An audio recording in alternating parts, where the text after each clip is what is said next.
Agora, quando a gente vai para uma prévia, né, também feita pela OMS em 2020, os pacientes que realmente precisam do cuidado paliativo, a grande maioria não é idoso, não é um paciente idoso, tá? Mas, novamente, gente, é uma coisa que a gente lê, né? Inclusive, eu peço muito cuidado para vocês quando forem ler artigos, enfim, protocolos, para saber diferenciar um pouco a teoria da realidade, mas como que a teoria consegue ajudar nessa prática, nessa realidade, tá? Tentar aplicar alguns conceitos-chave, enfim. Então, eu vejo que tem essa diferença de dizer, a OMS me fala que a grande maioria que precisam são pessoas não idosas, mas na prática eu vejo só idoso. Então, como que eu consigo adequar a minha prática? Já olhar para os pacientes não idosos, se eles têm algum critério de cuidado paliativo. E roda e vira e tem, tá? Ou esses critérios. Em termos de avanço, né, de políticas públicas em cuidados paliativos mundialmente, o Brasil ele ainda está engatinhando, tá? Recentemente que saiu a Política Nacional sobre o Cuidado Paliativo, mas ainda tem muita coisa a melhorar, principalmente quanto à prática dos profissionais de saúde. Então, quando a gente fala sobre pessoas que estão em cuidados paliativos, cerca de 57 milhões de pessoas anualmente precisam do cuidado paliativo. Metade dessas pessoas, elas estão perto do fim de vida. E muito menos ainda, né, cerca de quase como que eu posso fazer essa equação aqui? Né? Poucas pessoas, né, que têm realmente o acesso ao cuidado paliativo, seria de 7 milhões de pessoas, aí vocês dividem em 7 de 57, depois vocês me dão aí a porcentagem. Mas é um número muito menor daqueles que necessitam, né, quem necessita e quem realmente recebe. Vale ressaltar que 15% dos países, isso mundialmente falando, tem um cuidado paliativo bem integrado ao sistema de saúde, não é a realidade do nosso país ainda, né, por mais que tenha alguns encaminhamentos de home care, né, bem engatinhando, mas não é a realidade do país como um todo. E 83% dos países no mundo têm um acesso baixo ou inexistente aos opioides para alívio da dor. Quem está em cuidado paliativo geralmente sente muita dor. E uma coisa que resolve, né, essa dor intensa, crônica, é o acesso aos opioides.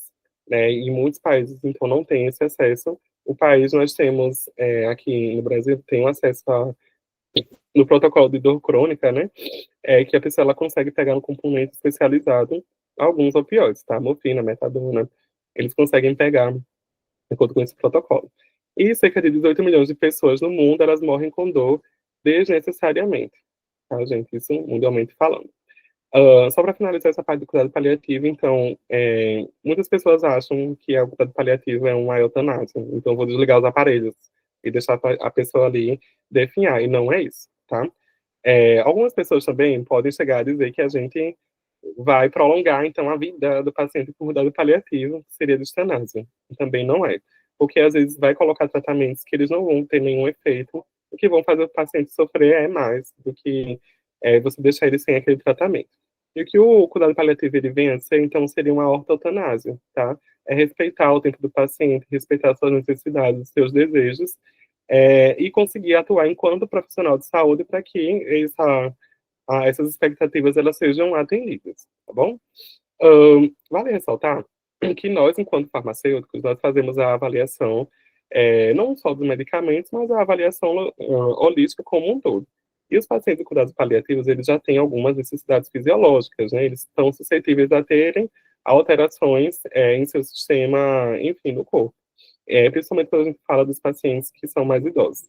Então, são pacientes que têm uma complexidade da farmacoterapia maior e que podem ter, mas isso aqui meu mestrado provou o contrário, podem ter, então, uma maior, como que eu posso falar, predisposição a ter um problema relacionado à farmacoterapia, ou outros podem conhecer como um problema relacionado ao medicamento, PRM, tá, gente? As duas nomenclaturas estão certíssimas. Então, um farmacêutico que vai atuar, agora já indo para nossa área, que vai atuar com cuidado paliativo, ele tem que atuar não apenas na identificação, né, daquele PRM ou PFT, mas sim também na sua prevenção, né? Então, a gente avaliando aqueles protocolos, a omeprazol, ela não tem indicação para fazer o uso. Então, para que eu vou considerar adicionar? Então, a gente já previne um problema que pode vir a acontecer, um possível problema. Ou quando o problema ele já está acontecendo, a gente tem que resolver, tá? E aí eu trago para vocês essa escala, que muita gente deve conhecer, né? Que é a escala de PFT ou PRM, Essa aqui existe em diversas escalas, tá, gente? Vocês podem utilizar a do Ministério da Saúde, a do Consenso de Granada, enfim, o método da ADEM, por aí vai. Mas essa daqui que eu trago, ela é bastante utilizada, tá, nos estudos internacionais, e ela fala sobre necessidade, efetividade, segurança e adesão. Eu não vou me atentar a ela, porque isso aqui é uma aula de 4 horas. Mas, enfim, só trouxe a título de informação para vocês, tá? E quando a gente fala em farmacêutico e cuidado paliativo, acho que a primeira coisa que o farmacêutico que quer atuar na área, ele deveria estudar o tratamento de dor, né? Dor é algo muito comum que acontece nos pacientes em cuidado paliativo, e a dor, ela não tem apenas um componente fisiológico, mas ela pode ter também um componente emocional, psicológico, tá, pessoal? O estresse causa dor, a ansiedade causa dor. Então, nem sempre eu vou resolver aquela dor com um medicamento opioide ou com um medicamento anti-inflamatório. Às vezes pode ser um medicamento antipsicótico, antidepressivo, ansiolítico, tá bom? Então, é uma coisa que é muito utilizada também em paliativo, é os medicamentos off-label, né? Eles não têm aquela indicação inicialmente, mas você consegue dar o tratamento para o paciente com aquele mesmo medicamento, enfim, para outra condição, né? Quem já trabalhou com off-label sabe o que eu estou falando. Então, a dor, como que ela acontece, né? Ela existe em a dor aguda, crônica, nociceptiva, e também tem mais uma que eu já vou falar para vocês, mas aqui os medicamentos que são para o tratamento da dor, eles vão atuar em momentos diferentes, tá? Do sinal, da transmissão do sinal da dor. Então, aqui você tem uma lesão, né, que aí pode estar sendo causada por uma neoplasia, ou enfim, por uma queda, enfim, pode estar sendo causada por diversos motivos. E aí você tem aqui algumas substâncias que são liberadas para poder gerar um impulso elétrico que vai da medula espinhal até o cérebro, gerou, voltou. Isso aqui acontece em fração de segundos, tá? A gente já sente, quando eu toco aqui e eu rasgo, né, meu dedo, eu já sinto a dor na hora, então isso acontece muito rápido. E aí, a depender do tipo de medicamento, então eles vão atuar, quer seja bloqueando, né, alguns mediadores inflamatórios, que seriam os anti-inflamatórios não esteroidais. Os analgésicos opioides vão atuar, então, na recepção ali daquele sinal nervoso, né, daquela sinapse, enfim, ele vai conseguir bloquear algum receptor ou não. E aí, eu trago aqui para vocês, ó, os tipos de dor. E aí você tem a aguda, a crônica, que estava no slide anterior, a neuropática e a nociceptiva. Essas duas são mais difíceis de tratar porque elas requerem um certo tempo e uma certa adesão. Mas é super possível, tá, pessoal? A gente diminuir a dor desse paciente com os medicamentos que são, então, específicos para essa atuação. E aí nós temos, principalmente, os medicamentos opioides, tá? A gente já falou tanto, né, sobre eles lá naquele slide da frequência, né, do acesso ao uso do opioide, que é um medicamento caríssimo, né, que a gente nem sempre consegue fazer com que o paciente compre, mas que ele tem uma atuação, assim, essencial para poder acabar com a dor daquele paciente, caso ele precise ir muito.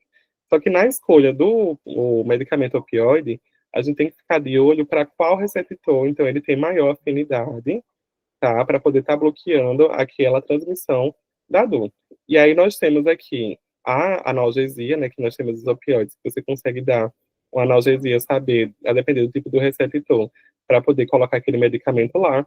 Só que o opioide, né? Apesar dele ter uma efetividade muito boa, e vem aquela balança, né? A efetividade e a reação adversa. Então, ele pode ser muito prejudicial ao paciente caso não seja feito o uso correto. Então, nós temos aqui algumas reações adversas que são muito comuns nos pacientes que usam opioide, que é principalmente a depressão respiratória e a constipação, tá? A redução da motilidade do trato gastrointestinal. Então, tem algumas pessoas que falam bem assim, a mão que prescreve o opioide escreve o laxante. E aí, muita atenção também quanto a isso, porque nem sempre todo paciente que vai usar o opioide, ele vai ter uma constipação, tá? Alguns pacientes conseguem ter as suas injeções, assim, enfim, as fezes, tranquilo. Mas é sempre bom também o farmacêutico ficar de olho contra isso.